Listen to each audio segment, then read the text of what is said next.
kitabu salis deftere tataɓere nde o hande ngayni kitabu tahara e ngayni kitabu sola. joni noon kitabul janais nde deftere tataɓere ɗo no yewta en fi fureji ɗi yewtere deftere tammere nden no yewta en fi fure. nde deftere ɗo ko dambugal gotal pet mari mara dambuɗe kono noon dambugal ngal no juuti. hadise 591 ila fuɗɗi ɗen. an abi hurairata radiallahu taala anhu qala qala rasulullahi sallllahu alayhi wa sallama ƴettama eba hurayra wonde ne laaɗo maaki aksiru ɗuɗɗineyo dicra andutugol hadihi laddati nde ɗo taƴayde welɗi almawti nde ɗo mayde. sabu sa anditi tum fi mayde fewndo on leer a suɓay ko wowla a suɓay ko huwa. kono noon sa yejjiti fi mayde a firike fi mayde a hawki fi mayde a suɓata ko huwa a suɓata ko wola. ko ɗum no waɗi sine laaɗo maaki yo en ɗuɗɗin mijitagol fi mayde andita fi mayde. laddate ko kupayde welɗi bima ana ɓe maaki rawahu tirmidi wannasai wa sahahu ibnu hibban. wan anas radiallahu taala an qala qala rasulullah sallah sallam la yatamannayanna wota yelo dey wota yelo ahadukum hay goto e mon almawta maayigo ta goto sattire ha weeyo Allah wara no harmi wowletake li durrin fi lorra foti ko nawnare foti ko tampere foti ko sattende nasala be jippi ɗum e makko taw waɗɗum fen kana si laatikele labudda feere o ala mutamanniyan ko be o yelo hara hino noon hani yelorde no fale ɓul ko yoyu Allah ma hayini wurnan ma kanatil hayatu an tanko ko gurdan ɗan hayral li ɓuɗila moƴƴande wata waffani warala ida kanatil wafatu si laatiki ko maayugol ngol ko mayde nden hayral li ɓurla moƴƴande haray on tigi yo janngu du'a ɗo muttafaqun alayh.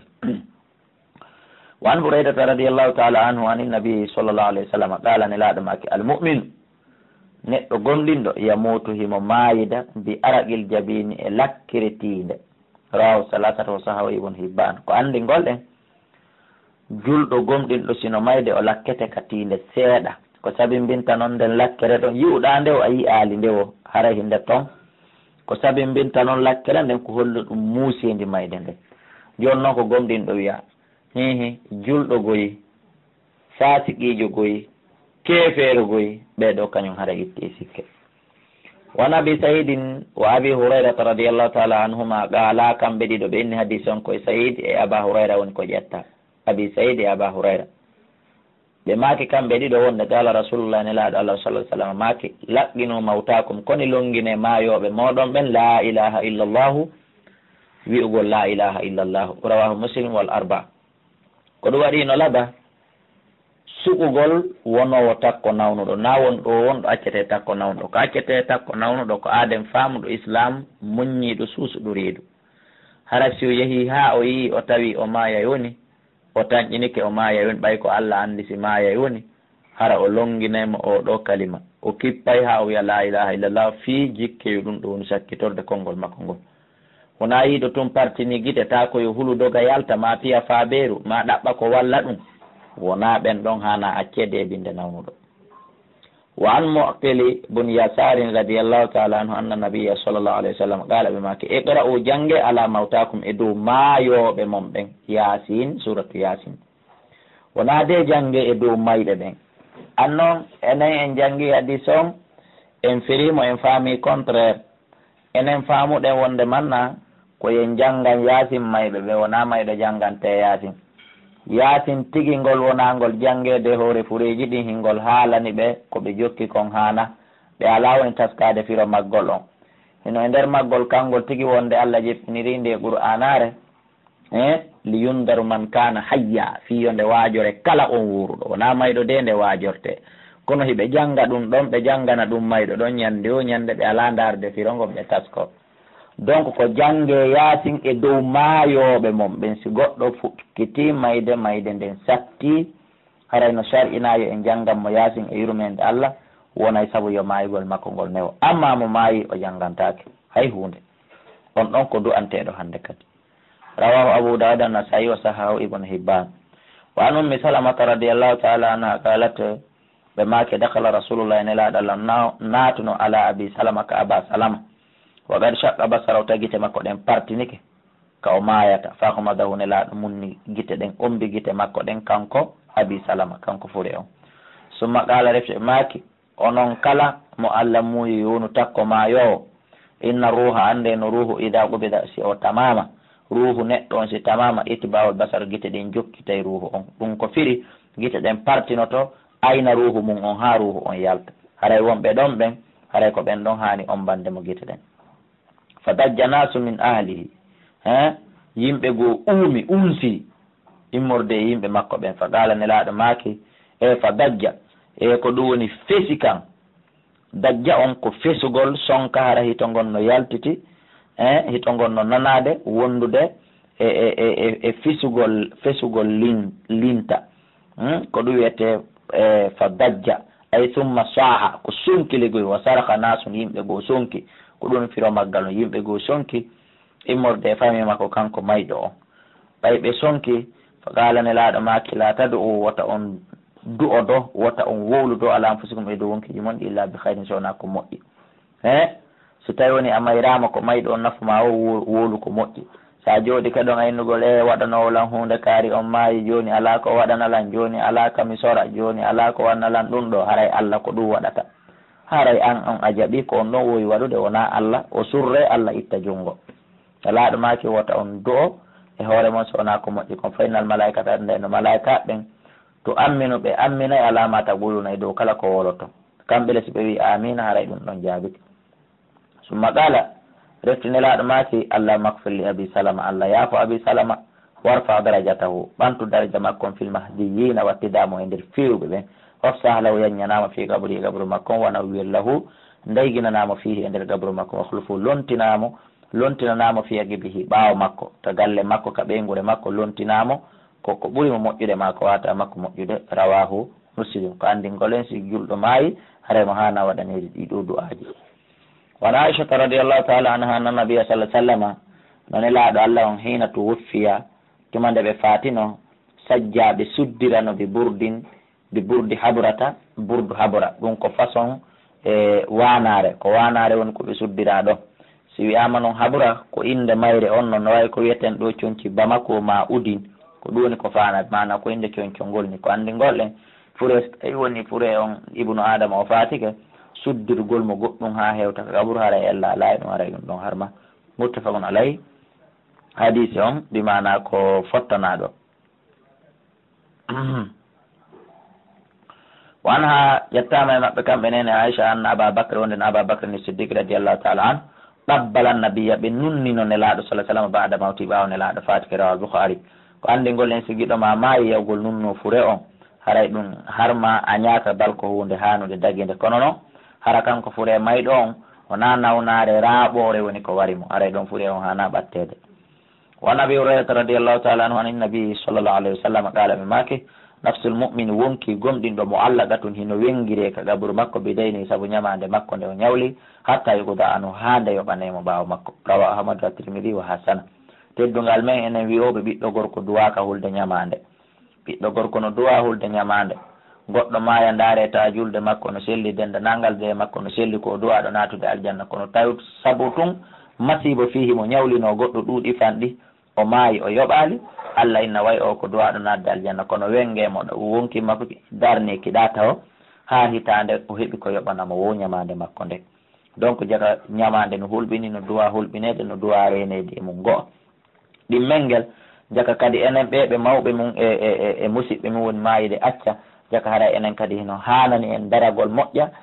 tefa kala ko o ñawli yoɓanamo ta mapin en sendugol dondi ko acci kon en gaynanmo yoɓande ñamale makko ɗen sihi ɗin yiiƴimo yo Allah subahana taala okkor en ko laaɓi ko yaaji ko waweten heƴude e muɗum enen ɓeygure men nde hara en ñawlaki o waɗa yondiniɓe kadi e hoore ɗum ɗon o waɗana en probléme ji men ɗin ɗi feƴƴa en mbere kadi manan kon ko jonni en kon amina وعن ابن عباس رضي الله تعالى عنهما أن النبي صلى الله عليه وسلم قال بما في الذي في أون سكت ينطى الراحلة كبأتير مكة يعني فمات وماي اغسلوه نلاد ماكي لوتير مانا أودو كو ينطى أتدان لسيركلاسيون ko puccu makko ngun o waɗɗi mo e nder ko yata kon o yewti nder ton puccu ngun feƴƴi o yani accident o maayi nelaɗo maki iksilihu lootiremo bi ma in ndiyam wa sidrin e sidri ɗum ko sabunde ɗum ko lonto sabu ko haako ƴufay ko uru ko ɗum wiyete sidri mana lonto ɗum hande lootiremo ndiyam e sabunde wa kaffinuhu waɗon mo kasange fi tawbayhi e nder ɗin conciɗi o ɓorni ɗon muttafaqun alayhi ko andi ngole si tawi goɗɗo maayi tawi conci kasange ala hara no selli ka wattinire conci makko ɗin ɗon so tawi woni ko yaajuɗi ɗi mana ko kaftani wona pantalon hum ɗiƴikum ma bodi hum ɗiƴikum.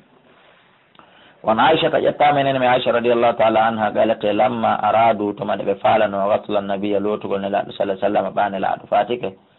qalu ɓenni wallahi min wondiri allah sahaba ɓen wi ɗum manadiri eppa men anda ko honno min warrata na jurrata rasulallah emin ɓorta e nelaɗo min ɓoraɓe kamana juudu mawtana wano min ɓorirta mayɓe amin heɗiti ɓen amla kamin accenal hadis haka hadis hatti ɗon rawa ahmadou abou daouda jaka ko andingol en so tawini goɗɗo fatike o fof makko o ɓortete o ɓoore o loote kono noon haray sarbeti weƴƴitate e hoore hakkude wuddu ndun e koppi ɗin mbimana hara awra on hino suuɗi allahumma hara ko moodi ɓey gondi lootidirde ɓen ɗon en laala o ñortamo o fof makko o loota ɓeygo makko ma o loota moodi makko wallahu ala wa alam. wa an ummi atiyata ƴettama enen atiyata radiallahu taala anha qalat ɓe maki dakhala alayna annabiya sallah sallama nelaɗo allah naatuno ka amen naatuno hoore amen wa nahnu tawi menen naksilu meɗen loota ibnatahu ɓiɗɗo makko sonnajo faatiɗo tawi meɗen fewnude ma waligoy fa qal nelaɗo maki ihsalnaha lootiyemo salasan laabi tati aw kamsan ma laabi joyi aw actara min dalika ma ko ɓuuri ɗum ɗuɗude si ɓuuri joyi koye yeey ka jeɗɗi si ɓuuri ka jeɗɗi yo yeey ka jeenaɓi mana ɗum no fewi koye loote ɗo ha ka laaɓi o ɓe maki in raytunna zalika son yii ɗum ɓe mana lootemo laabi tati ma laabi joyi so yiɗum ɓe mana so yii on loobitti laabi tati laaɓi hawri accire noon so tawi na ɗum feƴƴon ko laabi joyi si ɗon hawri hatton noon si wona ɗum feƴƴon ko laabi jeɗɗi awa ɓe maki e laaɗo allah watti ɗon kadi mbima in hara kadi ko lootirɗo mo ko ndiyam wa sidrin e sabunde waji alna waɗon fil akhirati ka sakkitorde lootande kafuran kafur mbimana waɗon ndiyam kan waɗon parfum ka nder ndiyam sakkitorde lootande nde hara ko ndiyam wonduɗan e parfum o saɗɗitiraɗo fof o uuray aw shay'in ma ɗum hunde min kafuri immorde kafura dow immorde hunde urunde falamma faragna ɓamen gayni adannahu min duginanima amen gayni fewnude on say fa alqa ilayna haqquhu hiɓuwahu on sumati kanko nelaɗo salah sallam o feri e amen mbimana nde ɗo wanare makko hiɓuwahu ɗum ɗon kadi ko façon wandare kanko nelaɗo allah salah sallama o feri ɗum ɗon e amen ɗum ɗo ko façon concol nelaɗo allah sallallah alayhi wa sallam tawgol ko ɗewlugol nelaɗo yamiri woyongol concol ɗo ɓorni ley taw on say noon ka sangue on watte hoore ɗon mi mana ko ɓe inni en ka tafsir wo mi mana ko nelaɗo warri ɗum ko fi yo yurmede nelaɗo nden hewtumo fi yo tefore nelaɗo nden hewtumo kono ara en dallinorta ɗum ɗo goɗɗo maya hakkude men kadi inne en ƴetta doloke imamu on ma doloke ben men on ma mama soro men ma ustasi men wiyen en ɓornaymo taw ɗum ɗo ley wiyen en wattay noon ka sangue ɗen hoore ɗon haray ɗum ɗon hana haray hay goto e nelaɗo o na gotum ɓanelaɗo ferike ko ɗum woni on doloke maɓɓe ɗewluɗo wiyeteɗo haqquhu on sumati faqala ɓe maki kadi kamɓe nelaɗo arnaha ko ɗum woni ɓorniremo waɗanemo dolokun leyhum iyahu faade on doloke ɗon faqala maki arnaha awale goy ɓorniremo holtiniremo iyahu faade kundolokun nder hun ɗo muttafaqun alayhi wa fi riwayatin ibdana fuɗɗore bima yamini ha ñaamo makko ngon ka lootugol wo nelaɗo conseil no ɓe ɗum ɗo ka lootugol ɓe fuɗɗoro ñaamo ngon wo mawadi alwudu e tere salligi ɗen haɗa ko salligi on fuɗɗora taw min ha e makko wa fi lafti lil boukhari fa daffarna min moori sha'ara ha morɗi makko ɗin salasata qurunin morɗi tati ko ɗum woni calɗi tati fa algayna ha min ferori yaalego e min liiƴi ɗi min wallinidi halfa ha ɓaawa makko ko anndingol en sonnaji sifatike ko sancugol sukunun ɗum taw ha sanke o loota hoore nden kadi ha laaɓa moora mo jubba mo jubbi tati o liiƴa ɗi kadi addira ɓa harana accugol ɗi daro cokkoru tata ƴuufinay ka sangue o en faamine won aichata ƴettama enene aicha radiallahu taala anha garata ɓe make kaffana rasulallah sah sallam nelaɗo allah waɗi ka sangue nelaɗo Allah on waɗama ka sangue fi salasati aswabin cuñci tati bidin daneji sahuliyatin ɗaatuɗi min karsaf immorde e karsaf ko immorde ko inde concol nelaɗo kañum nene Aicha maki e nder kasangue nelaɗo on laysa fiya tawi alay makko gamisun doloke wala imamatun wona metele mutafano alayhi ko anndingol en e kasangue o ñoyetake tuuba ñoyetake wudere ñoyetake doloke ko fof muɗum ko waɗugol gude taraɗe e makko wani ibnu Umar radiallahu taala anhuma ngala maki lamma tuwufi Abdullahi bun Ubay tuma nde mayno Abdullahi bun Ubay jaa ibnuhu ɓiɗɗo makko on arno ka nelaɗo on kadi no wiye Abdullahi wari ila rasulillahi ka nelaɗo Allah sallallahu alaihi wasallam o gara o maki nelaɗo atini okkan jonnan kamisa ka doloke ma yande ukaffinuhu fihi mi waɗa ben an kasangue nder on doloke ma bimanara kon ɗon waɗi kasangue baba ɓe mana ko jikke hara ɗum ɗon tefa no yeyma ko gaburu kono wiɗen ɗum ɗon ko nelaɗo tun woni ko wodani ɗum ɗon e wiyata ƴetta doloke goɗɗo ko moƴƴi o wiyen en waɗay ɗum kasangue goɗɗo on sele fa atahu iyahu nelaɗo jonni mo muttafaqun alayh wani ibn Abbas radiallahu taala anhuma anna nabiyya sallallahu alaihi wasallam qala maki ilbasu ɓorne onon wuro ɓen taw min sayabikumul bayad e modde coñci mon daneji ɗi aray coñcol fof ko ɓuuri moƴƴande neɗɗo on ko danewol nelaɗo mage fay nano coñcol danewol ngol min hayri siyabikum ko ngol ɓuuri moƴƴude e coñci moɗon ni fof ko ngol ɓuuri moƴƴude wa kaffinu fiha waɗe kadi kasangue maggol mawtakum mayɓe moɗon ɓe andi ɗon ka fureji en fof meɗen ɗe jaɓi ɗe respecti goto wattindin taake sowona coñci dane amma ene wurɓen hiɗe sali fiiɓay wigol hino weeli tunninde awa hay so tawi woni en wonata e dane tumma en dumata ko e dane to haray no laaba sowno kala bete haɗa en ɓornoto dane surtout bete musidɓe julɓe e jumaje ɗen e iidije ɗen e ko nandi so tawi ɗum rawal khamsatu illa nasai wa sahahu tirmidi wan jabiri radiallahu taala anu qala maki qala rasulullah sallah sallam nelaɗo maki ida kaffana ahadukum si goɗɗo e moɗon hino wadde kasangue akahu musidɗo makko he falyusin kafanaw yo moƴƴin kasangue on nde yo ndaaro kasangue yettiɗo o ɓornamo o buumamo kadi ha moƴƴa rawahu muslim na ƴettugol tun tarano taari yu wano ƴettama e muslim qala kana nabiyu sallah sallam e yejjuma o hiɓe hawtodirayno bayna rijilayn hakkude worɓe ɗiɗo min qatla ohudin e waraɓe ɓen ka gueɗe ohudiɗa fi sobin wayrin e coñcol gotel wiyaɗa kasangue summa yo qawlu refki maka ayyuhum ene ɓeeɗo ɗiɗo ko hombo e maɓɓe aktaru aqdan lil qur'an ko hombo e maɓɓe ɓuuri janggude qur'an faama qur'an si ɓe innama ko kaari fawi ɓadde mo wone laaɗo Allah ardina on ɗon filla haadi ka laadi e on ɗon wona yeeso oɗa hikko gaburu walam yuwasalu ɓe lotanoka walam yusalla alayhim juulanoka ɓe rawa Bukhari si goɗɗo yani sahidi o fewnetake e juuletake haray ko wattingol mo toro Allah subahana taala yallah on yaafomo e riwaya go o lootetake kono juulete dey saabu ne laaɗo Allah juuluno bappa meɗen Hamza alayhi salatu wassalam ɗum le on ko yanɗo sahiji ko anndingol ɗen toujours ɓurɗo janngude qur'an si tawi woni kaka gurdam meɗen ɗo si waɗuteko kanko hani ardade en wiyali noon en accay o ardo kono le wallahi kanko hani ardade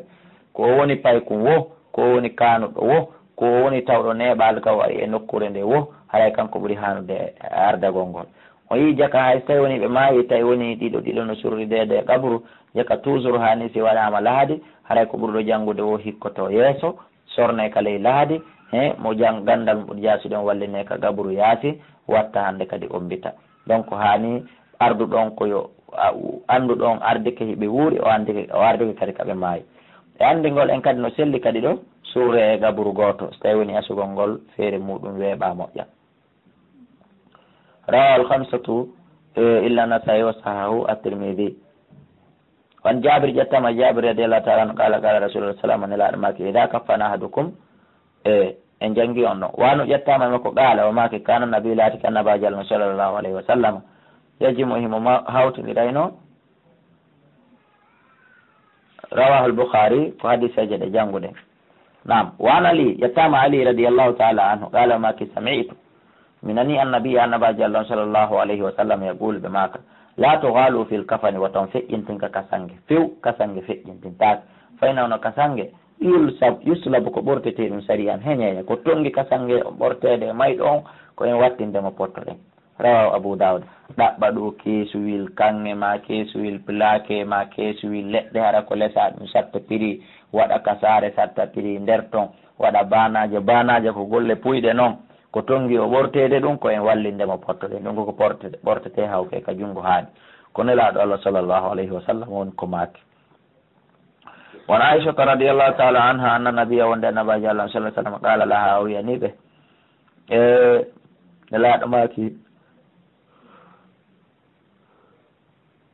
نلا ماكي عائشة لو مت هر أمايين قبلي كأدتيلا لغسلتك ملوتتنا الحديث هكا حديث حتى الموجود رواه أحمد وابن ماجه وصحيح ابن حبان عندي نقول goɗɗo no hani lotude ɓeygu mum si ɓeygu makko maayi wano ɓeygu mum kadi hani lotirde mawdi mum si mawdi makko maayi e andi gollen hadis on signal en ɗon kadi wonde jakka wona nene Aicha adoto nelaɗo fatade ko nelaɗo adoto ko par ce que ɓe maki hara a mayayno adila ɗum holli ko nelaɗo adotomo mayde sen faami وعن أسماء يتم أسماء بنت أميس رضي الله تعالى عنها أن فاطمة وأن فاطمة رضي الله تعالى عنها يلا يلبه أوصت بوسيك أن يغسلها بلوتة به علي رضي الله تعالى عنه مودي مقبه سيدنا علي نين فاطمة وسينو بمشي معي كنول لكدي إذن تنهي فكرنا رواه الدار قطني وعن بريدة يتم بريدة رضي الله تعالى عنه في قصة الغادمية ثم يوتين في أوضو قصة ويتيد غادمية أو التي أمر النبي mo annabajo sallallahu alaihi wasallam yamiri bi rajmiha rajmugol ɗum fi zina gadamiya ko inde aaden kono na inde nden adda ko inde hoɗo gonno si wi'ama guine yenjo misal ma mali yenjo ko ɗum wiyete gadamiya inde makko nden no suuɗi toon ko inde leydi makko ni inde hoɗo makko ngon ko noddira ma inde leñol makko ngol ko ɗum wiyete gadamiya nelaɗo ba yamiri ɗum summa qalat maki summa amara biha refti nelaɗo yamiri fi sonnaji on fa sallallahu alayhi juula e hoore makko waddu finat usurra rawahu muslim si goɗɗo waɗi bone kirim en nangimo en waɗi hiddi on e makko o maayi heƴali e makko haray en lootaymo en juulaymo en wattinaymo wono julɓe hedditiɓɓen hana waɗiranede noon par ce que aray o laaɓi o wi e on bakkatumo o waɗi ɗon on on jabirin yettama e jabiri bun samrata radiallahu taala anhu qala o maki atan nabiyya sallallahu alaihi wasallam arno kanelaɗo allah mbi rajulin gorko qatala nafsahu warɗo hoore mum e bi mashaqasa saabu sisorje o ƴetti o warti falam yusalli alayhi nelaɗo juulani rawa muslim musidɓe julɓe ko andingol en kala wartiɗo haray on ɗon mata kafiran o maayi ko kefeero kala wartiɗo en duwaka mo juulude en duwaka mo wattinde haray ko en wattinimo kefeero wattinirta en duwaka do anademo inne yo Allah subhanahu wa ta'ala yaafumo dekke tun ko kefeero haray ko en wattu yiri e ɗimmuraɗi ɗon kadi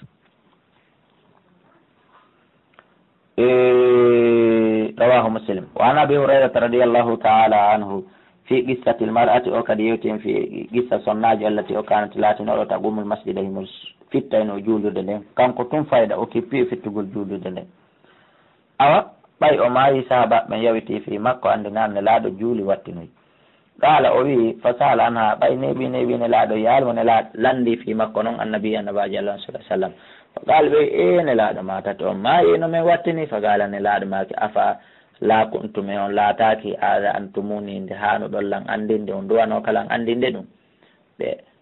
on bonni ɗon ne laaɗo maake fa ka annahum a sikkay ɓe ma fillido hadis on ma winde ɗo deftere nde on inni a sikkay ɓe saharu amraha ɓe fanɗin fiyaake o debbo mana ɓe yawiti fi debbo on ko ɗum haɗi ɓe wolana ne laaɗo wona wati ko yawre ne laaɗo ɓe warde ko ɓe yawiti fi mum woni ko gala ne laaɗo maake dalluni tindi ne laala kabri ha kabru makko on fa dalluhu ɓe tindi ne laaɗo seni fa salla alayhi ha ɓe juule makko ɗon hutta fof no lay ko anndingol en si jatigijo ma yeɗɗuɗo ma yaha heɓal feere juulugol mo no selli ka yaha juulama ko kabru makko ɗon ma daroɗa kala ka woniɗa e aduna a andi o maayi juulamo ɗon ɗum ɗo heno selli ne andi ne laaɗo juuli kadi najashi ɓaawo o maayi hiɓe continent leydi awa oɗo ne laaɗo heɓno feere yawgol ha ka kabru makko won noon kono do en andi ɓe juulitimo e anndingol en kadi jaka mayɗo woduwaka e yawitede en fof meɗen koyen haano kippin fi muɗum e anndingol en jaka imamu ma lanɗo no haani ƴewtade e ɓe o julnata ma ɓe o jannata ma ɓe o waajoto kala mo yaltawa wanda e anndingol en ɗum o zada muslim ɓeydi summa qala deftere maki inna hada al quburan ɗi gaburuji mamlu'atun ko ɗi hebbiniɗaɗi zulmatun tooña ala ali a dow yimɓe majji o wa inna allaha no allah yunawwiruha lahum himo dayginiranna ɓe ɗi bi salati alayhim sabu du'a an kom du'antoɓe ko ne laaɗo allah maki ɗum wa an hudayfata radiallahu taala anhu anna nabiya wonde annabaji alih sallah sallam kana ɓe laati keyanayi ɓe haɗayno anin na'ayi في ولا فسا كدويته نعي ولا فسا رواه أحمد والترمذي وحسنه نلا الله إنه هذا إنه دون يا الله ودين هذا بدون أي الإخبار بالموت وليس مجرد هذا القدر ممنوع بل الممنوع ما كان على طريق لا نعي ونا ولا فسا ويافوت قربات يودين كتفسير نلا الله صلى الله عليه وسلم بهدي بمعنى ewugol fatunde ewugol yimɓe ɓen fatunde hara no kaniri ewugol ɗum hollita ɗum ha ɓuuri duwaɓe hollitede ɓe ko ɗum ɗon wiyete an na'yu bimana ko ewore nelaɗum haɗi ɗo rawa amadou wa tirmidi wa hassanahu ko moƴƴini hadise on wa an abi hurairata radiallahu taala anhu anna nabiya wonde annabaji allah sallah sallam na'a najashi o ewi fi mayde najashi ne bimana o humpitiɓe ɓen fil yawmi e nder ñalade nelaɗo na'aɓe humpitama an najashi fi mayde najashi fil yawmi e nder nden ñalade tigui tigui alladi nden mata fi nde najasi ma e muɗum nelaɗo andinana wa kharaja bihim nelaɗo yaltide mabɓe ilal musalla ɓe ka juulugol fa saffa bihim nelaɗo saffini ɓe wa kabbara alay o habbi e hoore makko kanko fure on fi kala o ala ɗo mutta arba an haɓɓirali nayyi muttafaqun alay ko andigol en toujours ɗen wawi julde fure julɗo so woni o maayi hakkude heferaɓe aray ɗen wawi mo julde wan ibnu abbas radiallahu taala anhuma ƴettama e oɗo gaala o maki sami'tu mi nani annabiya annabaji allah yaqulu heɓe maka ma min rajulin ala hay e gorko goto muslimin julɗo yamutu mono maaya fa ɓuumu daro ala janazati e dow fure makko arbauna rajulan wolɓe capanɗe nayyi juulamo illa yushrakuna billahi illa si wona allah subahana taala on kafido yayɓe chey an goɗɗum illa shafaahum si wona o tefin illa shafaahum la si wona allah tefinayɓe kadi e ko ɗum woni bihi fihi fi makko kanko fo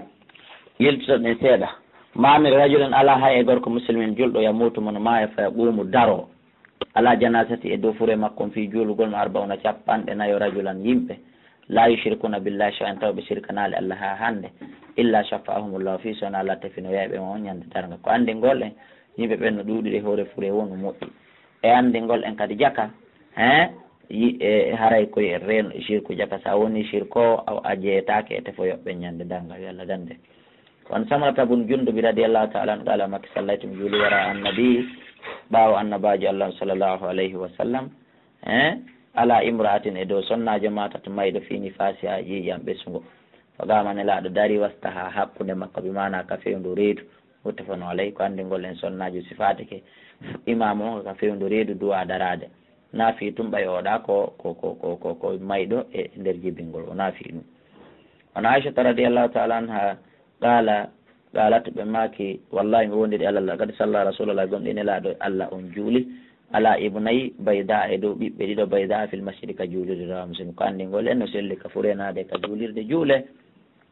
wan abdourahman bun ubay bun abi layla qala maki kana laatake zayd bun arqam yukabbiri mo habbirayno ala janaisina e dow fureji amen ni arba allabi nayyi waynano kanko kabbar o habbirino ala janazati hamsan e dow fure goo kadi laabi joyyi ɗum kadi waɗi fo saltumi landimo kon ɗum waɗi siɗo a habbiri laabi joyyi fa qala nelaɗo naki fa qala o wi kana rasulullah sallam nelaɗo laati koye kabbirayi mo habbirayno joyygol kenen go ko ɗum waɗi simi waɗi rawa muslim wal arba hadise temeɗɗe joyyi e capanɗe joyyi 50 wa 500 wan ali yettama ali radiallahu taala anu annahu no kanko kabbara o habbiri ala sahali bun hunayfin e dow o sahabajo wiyeteɗo ni sittal laabi jeego wa qala ɓenne innahu ko woni badriyun innahu no on fure badrin ko badriyankejo ko ɗum waɗi si habbirama ha toon rawa abou saïd rawa saïd bun mansour wa aslu asili addition fi boukhari no ko boukhari ko andi ngol en ananayi woɓɓe enen kamen ga no julde fure o waajoyimi ɓe o conseil ɓe enna en cas tawi woni mi habbiri jowaɓum harayta goto habbiri haray ko yon salmin aɗoɗolla ɗum ko e riwaya goo woni ko ɓuri jeccude kon goɗɗo salminayi nayyi goɗɗo no salmina joyyi goɗɗo no salmina jeeɗiɗi ɗum hollali o falji ella layno waslu fil boukhari on jabir radiallahu taala anu qala ma kana latake rasulullahi sallallah alih sallam yukabbiri ɓe habbirano ala janaisina e dow fureji amin ni arba an laabi nayyi wa yaqra'u ɓe jangga kadi ɓe arta ɗon bil fatihatil kitab fi takbiratil ula ka allahu akbar arano rawahu shafi'i bi isnadin da'if allahu akbar ɗimmo o ko salatu ala nabi waɗete Allah akbar tammo ko do anagol ko do woni e fure on Allah akbar naya bon ko do anagol hande kadi denda nangal julbe fatibe wallahu ala wa alam wa Talha ibn Abdullah ibn Auf qala ma sallatu juli khalfa ibn Abbas fa ibn Abbas ala janazatin fure tay ko kanko mi julnude fa gara jangi fatihatul kitab fa qala ma la ta'lamu annaha sunnah wallahi don hande no fatiha kan jangu gongo e der julde dum ko sunna rawahu al-Bukhari ونعف بن مالك رضي الله تعالى عنه قال ما كي صلى رسول الله إلى على جولي على جنازة إدو فوري فحفظت مهنجي من دعاء موددو أنا العدون منه اللهم يا الله اغفر له ويعفو وارحمه وعافيه وعف عنه واكرم نزله ووسيم دخله واغسله بالماء والثلج البرد ونقيه من الخطايا كما نقيت الثوب الابيض من الدنس وابدله دارا خيرا من داري واهلا خيرا من اهلي وادخله الجنة وفيه عند الحديث قد تزر ومن فتنة المسيح الدجال دندو مبوني مسيح الدجال wondene laaɗo Allah laatike heɓe waɗayno ɗum ɗo o ɗo du'a si tawni goɗɗo faatike dandama kadi waqi dandama fitnatal gabori fitna gaburu wa adabinaɗe lette yite rawahu ko ɗum woni Muslim wa Abi Hurairata radiyallahu ta'ala qala kana laatike rasulullah sallallahu alaihi wasallam ida salla siɓe juuli ala janazatin e dow fure siɓe julde fure lego yaqulu ɓe maka allahumma ighfir li hayyina wa mayyitina wa shahidina wa ghaibina wa saghirina wa kabirina wa dhakarina wa unthana allahumma man ahyayta minna fahyi ala al-islam wa man tawaffayta minna fatawaffahu ko ɗum woni fatawaffahu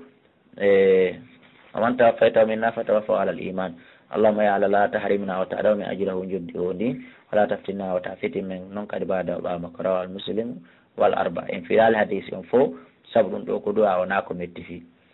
hadith 55 wa 500 hadith temedde joyi capanɗe joyi wano ƴettan makko anna nabiya sallallahu alaihi wasallam qala ɓe maki idha sallaytum siɗon juulude alal mayti dow mayɗo fakhlisu lahu du'a hertinanemo du'a bi mana du'a no ɗo mo kanko te spécial ko ɗon waɗete ɗon ko Allah ko bartata bo rawa Abu Dawud sahih ibn Hibban wa Abi Hurairah radiyallahu ta'ala anhu nabi sallallahu alaihi wasallam qala ɓe maki asiru hittinire bil janazati fure fewni ɗon jogi fure haray koye on hittin fa intaku si fure on laatike saliha tan ko moƴƴo fa hayno haray koye moƴƴere to qaddimuna ilay wonɗo mo naɓude muɗum hittine o hetta werde makko ne wa intaku si fure on laatike kadi siwa dalika ko asku ɗum si mana na moƴƴo haray ɗon kadi haray ko hano ɗon waɗude toujours kadi haray ko koye on hittin fa sharrun haray ko bone tadawunahu wonɗon ittude an rigabikum e daaɗe moɗon ɗen walli noon muttafaqun alayh wa anhu qala rasulullahi sallallahu alaihi wasallam man shahida al janaza kala tawdaɗo fure hatta yusalla alayha ha fure on juule falaw haray no wodani on te qiratu goto baraji ko fotata e qiratu no fotta e fellu uhudi wa man shahida kala tawdaɗo e fure on hatta tudfana ha o juula o surra falaw haray no wodani on ɗon qiratan joni qiratu je ɗiɗi ɗila wi an wamal qiratan kon ɗon qiratu nelaɗo landa qala maki mithlul jabalaynil azimayni qiratu goto hino feta e qiratani hino fota e pelle ɗiɗi molanaɗe ɗiɗi ɓe mana qiratu goto baraji kala hino fota e felle woto molanago muttafaqun alayhi wali muslim no ka muslim hatta tuuda o fil lahadi ho kala tawdaɗo e fure ha o juula o sorna ka nder lahadi ko ɗum woni ko fandan haray ɗi baraji ɗo wodani o walil Bukhari no ka Bukhari aidan kadi min hadis Abi Hurayra hadis yettaɗa Aba Hurayra ɓe maki man taba janazat an kala jokkuɗo fure musilman julɗo imanan wahtisaban hara ko o warri ɗum ko iman e ɗaɓɓugol baraji ɗum ka Allah wa kana o laatima wonde fure hatta salla alayha ha o juula o yufrahu gasi gayna few min dafni hay surrugol fure o fennore on ɗon yarjiu e o ruttoday ka makko ɓe qiratayni e qiratuji ɗiɗi kullu qiratin kala qiratu mithlu jabal uhudi no fata e fello uhudi wan salim an abi annahu no kanko ra'a o yi annabi ajal sallallahu alaihi wasallam wa Abubakri wa Umar yamshuna hiɓe yahayno amamal janazata yeeso fure o yi ɓe ɗo hiɓe ardo wonta yeeso fure on jamma hedditiɓe ɓen wonta ɓaawo ɓe yahano ɓe wattinoyo rawahul khamsa wa sahahu ibn Hibbana wa Allah waɗi hadis on illa an-Nasa'i wa ta'ifatan e fedde goo bil irsal waɗa hadis on irsal wa an ummi Atiyya radiyallahu ta'ala anha qalat ɓe maki nahana haɗimen nuhina men haɗama an ittiba'al janaza e jokkugol fure ɗowtugol fure men reɓe har min haɗɗatino ko meɗen wowno kono noon walam ya azim alayna min toganaka noon min hilsana ha tintina wonde mo yehino harmi min haɗama yahugol kono noon hoore ko min haɗa ko nawsi tonga kadi ha hilsa ko ɗum walam ya usam alayna muttafaqun alayhi. وعن أبي سعيد أن رسول الله صلى الله عليه وسلم قال وماك إذا رأيتم الجنازة سوي فرع كهانو دون ورد فقوموا فوق يم فمن تبيها كلا جكر فرع ها أسرة فلا يجلس وتوجد حتى توضع قدوني ها فرع والين فقبل متفق عليه. وعن أبي إسحاق أن عبد الله بن زيد رضي الله تعالى عنه وند يتامى أودو وند أدخل الميت ميدون كو نادر min qibali rijil kabri hella ka koyɗe kaburu on haray ko ɗon fure on hana addirede hoore nden addire ka koyɗe ɗen duwa wonde ɗon ko noon puusirte ha hoore nden hewtita kapilasi mum koyɗen kadi arta kapilasi mum ko noon haniri wona yen addirimo ka fum nangue ma kahir nangue ma addiren mo ko ɗum woni ka hoore nden woniri ɗon aray ko yen ekkito ɗum faamen ɗum moƴƴa islam ala ko acci. وقال بماك هذا من السنة كجاء سنة أخرجه أبو داود. وعن ابن عمر رضي الله تعالى عنهما عن النبي صلى الله عليه وسلم قال بماك إذا وضعتم موتاكم سنولني ما يموت من في القبور كقبروج ما نأكتب من كقبر ولنا ما يدبين فقولوا بسم الله وعلى ملة رسوله أريكم قد إدو أجدوها أن جنغود na yaw ɓen ka ɓerɗe fo jangata ɗum ɗo bal ko jippi ɓen ka kaburu wattingol fo wallingol fo rewa. akhraja ahmad abu dawud an-nasai wa sahih ibn hibban wa allahu wa hadith al adar butuni bil waqf. wa an aisha radhiyallahu ta'ala anha anna rasulullah sallallahu alaihi wasallam aktharu ko ɓuri ɗuɗude azmil mayyit e mayde on afwan yaafe kasru helugol azmil mayyit yal he wur mayɗo ƴiyal mayɗo ma yino neeɓi helugol ƴiyal makko ngal ka bakkatu ka kasiri hayyani no wawa helugol kadi koyngal no wawa helugol kadi ƴiyal wuruɗo sa heeli ƴiyal mayɗo no gasa ko yara Musa tamo lorotama kono a heɓa e bakkatu misal siko beleru ndum helnoɗama koyngal nga wa helɗo koyngal wuruɗo haray ko noon wonno heɓirta yo Allah subhanahu wa ta'ala on dandu en.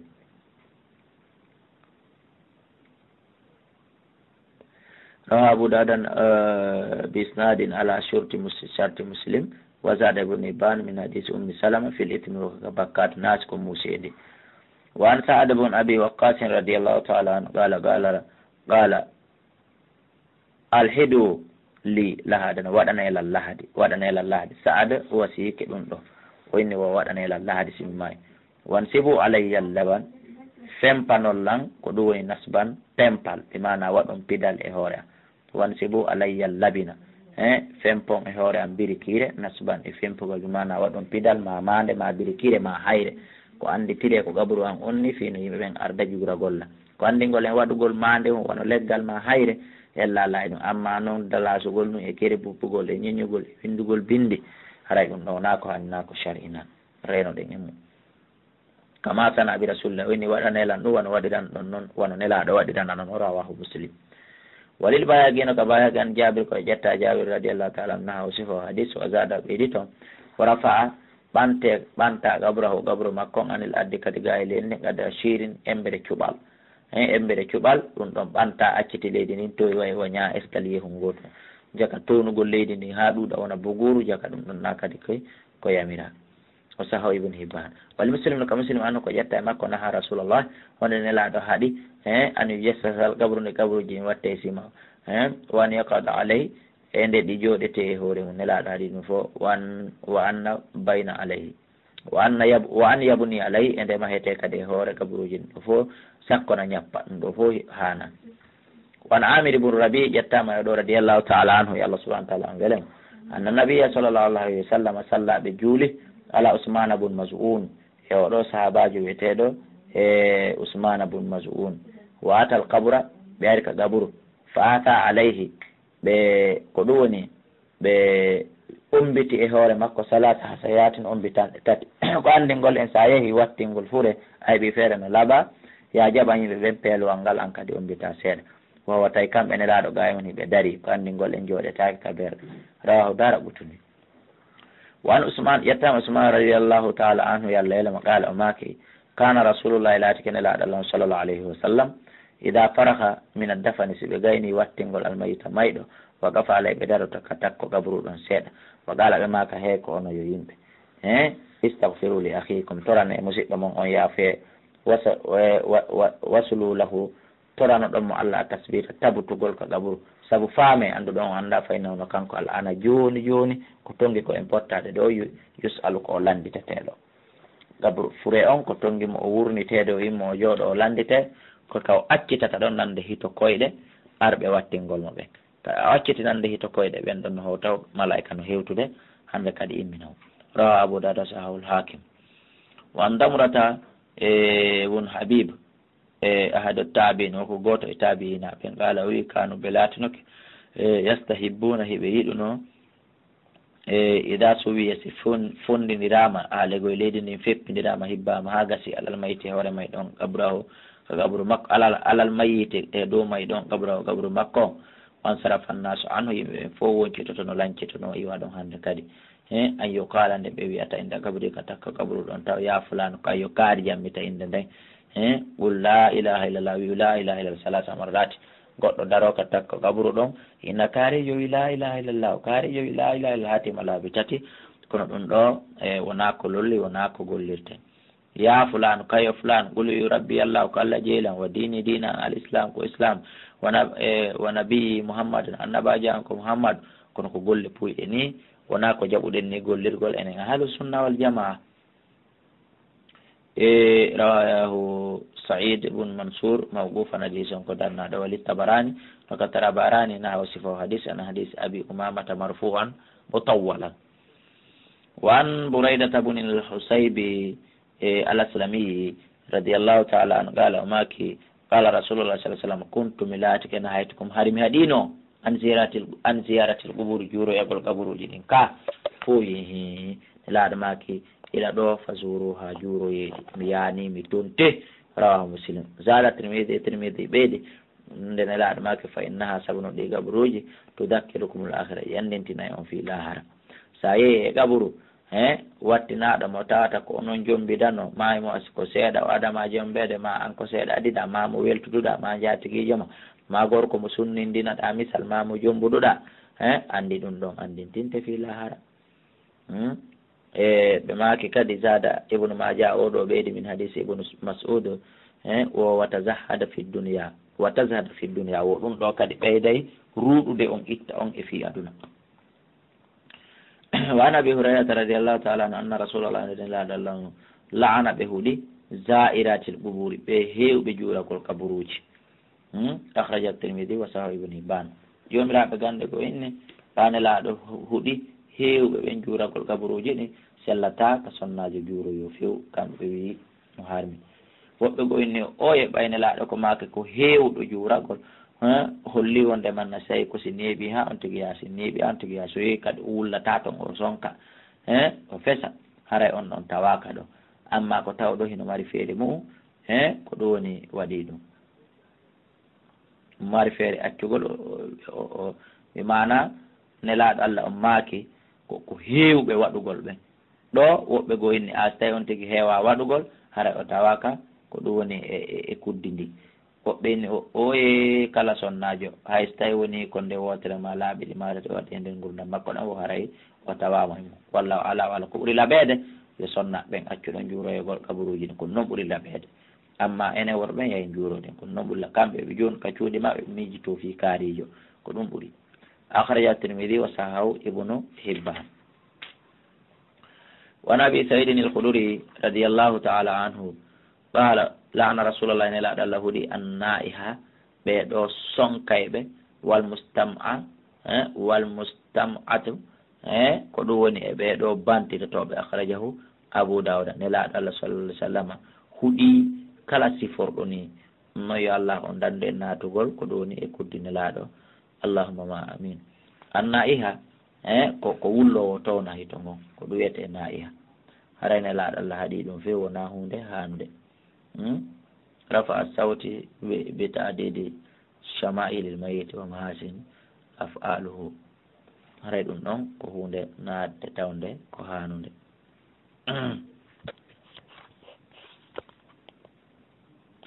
وعن أم عطية رضي الله تعالى عنها قالت بماكي أخذ علينا رسول الله نلا دلان يتني من أحد من يتي أحد يجنغ نلا عليه من نلا من هالدي الله نوح wonde min wullata min towna e kala fure muttafaqun alayhi minen sonnaɓe min haldi ɗum min haldi ɗum ene laaɗo wa an ibnu umar radiallahu taala anhuma ani nabi sallallahu alayhi wa sallam qala ne laaɗo maki almayitu mayɗo yo addabu himo lettere ndaron fi kaburi ka kaburu makko saabu honɗum fima niha alayhi saabu ko wona wullede o fese kon ɓawa makko ko anndingol en siɗa yiɗi fure wona wullugol romo piito ko wigo inna lillahi wa inna ilayhi raji'un du'anomo yurmina jooɗo yurmina jooɗo du'anomo ko ɗum ɗoni ko hani ko romo piito wullamo a sikki a yiɗimo jaka allurrumo ɓaara o lettete saabu ɗum jaka walaw ma nahaw anil mughira bun shuba radiallahu taala anhu wa an anas radiallahu taala anhu qala maki shahidtu mi tawama binta linnabii jiwo ne laaɗo tudu fana hino surre wa rasulullah ta ne laaɗo allah jaalisani ɓe jooɗi ndar kabri ka takko kaburu faraytu aynayi mi ne laaɗo gite ne laaɗo ɗen ko ɗum woni kolongaje maɓɓe ɗen tadma an hino yuppa gonɗi rawal boukhari ko anndi gollen hullugol gonɗi yalta bas na ko harmi ko sonkugol ŋettugol taw yimɓe ɓe nana hitomo haray ko ɗo woni a waɗi ko harmi won jabir radiallahu taala anna rasulullah sa sallam qala maki la tadfinu mawtakum woton surrirmayɓe moon ɓe billayli jemma illa an tudu tarru so wonara on lorriti tata ko ganto feere o ala marotako ha ɓimmi si wona ɗum tan wattaniri jemma ko fi on ɗum kaburu on no hana taskede timmi ka timmali eno yeɗɗi ka yeɗɗa wiyere feewe hara na waɗirgol peeji ɗin niwre e hawjere ko ɗum waɗi akhraja ibnu maja wa asluhu fi muslim walakin sukon gala wi zajarane laaɗo ñaaɗi de sa an yokobara yarjulu ndegoro ko surrirte nde neɗɗo surrirte filleyli jemma o nelaaɗo no ñaaɗi fi ɗum hatta yusalla alayhi ha o juule ko yo juule so surre wan abdullah ibne jafar radiallahu taala anhu qala o makki lamma jaan tuma nde arno naayu jafar ewal jafar ngal wonde maayi hina ɓutila tuma nde warano qala rasulullah sallam nelaaɗo allah maki kono watten ɗum nelaaɗo maki isna u defaneli ali jafar ɓeygure jafari nden ta'aman ñaamete ko ɓe ñaama faqad atahum gom ɗi ariɓe hannde ma eskalum hunde sohlinde ɓe maɓinde ɓe akhriyal hamsatu illa nasa'i ko anndingol ne so goɗɗo de fatorama na kanko hani en defande musidɓe julɓe ko enen hani defude ɓanndanamo ko o ñaama kanko e ɓeygure makko nden e kala araɓe ka fatude tawɓe hino iwri ka woɗɗi ko ɗum ɗo woni ko hani وعن سليمان بن بريدة عن أبيه قال أما كان لاتك رسول الله صلى الله عليه وسلم إذا خرجوا سبيالتي إلى المقابر فيقول كبرد أن يقولوا وند بيبي يهودو أدو اللهم صل على السلام على أهل الديار بمعنى سبي يهينا تقول كبرد جانغا يهودو أدو يبط كسيون يم بديدو قليلي من المؤمنين والمسلمين يمدو قوم بيجيب الفق وإننا من إن شاء الله سيعلموا بكم إمو lala heɓuna wallahi min jokkita e on ɗo nasalullah lana walakum afiya meɗen torani on e hoore amen fof ɓutte yurmede ko ni haniri wa an ibne abbas radiallahu taala anhu qala maki qala wonde nelaɗo qala o maki marra rasulullah nelaɗo allah feƴƴiɗi